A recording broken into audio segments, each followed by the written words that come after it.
Ford World Curling Championships are coming to Edmonton April 1st to 9th at Northlands Coliseum.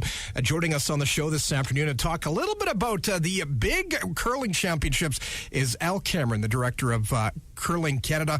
First of all, Al, for those not familiar with the tournament, give us a brief rundown of what we can expect to see and who exactly will be represented. Ford World Curling Championship at Northlands Coliseum is quite simply, obviously, the best curling teams from in the world, all playing under one roof, trying to get that gold medal, and doing it in a building that has an awful lot of history with big-time curling events. Northlands Coliseum has hosted some of our biggest events here at Curling Canada. Obviously, the Tim Hortons Brier there in 2013, the Tim Hortons Roar of the Rings in 2009, the Ford World Men's Championship in 2007, the Tim Hortons Brier in 2005.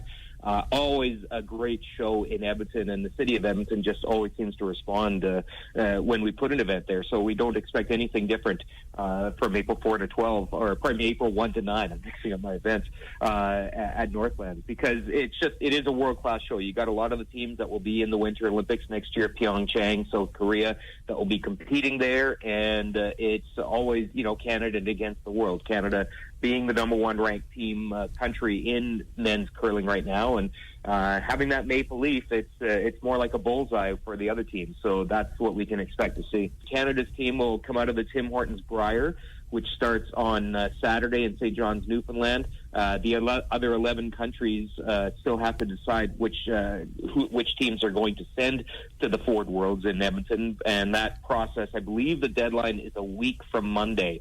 So we won't know which players. We do know which countries will be there, however, and it's the usual suspects. I mean, besides Canada and the United States, you do have Sweden, Norway, those countries that are always traditional powerhouses in curling, along with Scotland, of course, Russia, Japan, Netherlands, Germany, Japan, Switzerland. So, yeah, it's teams from around the world. Just before I let you go, Al, got to talk about the recent Scotties Tournament of Hearts. Of course, yesterday, Ontario's Rachel Homan won the gold medal, defeating Manitoba. Heck of a game it was.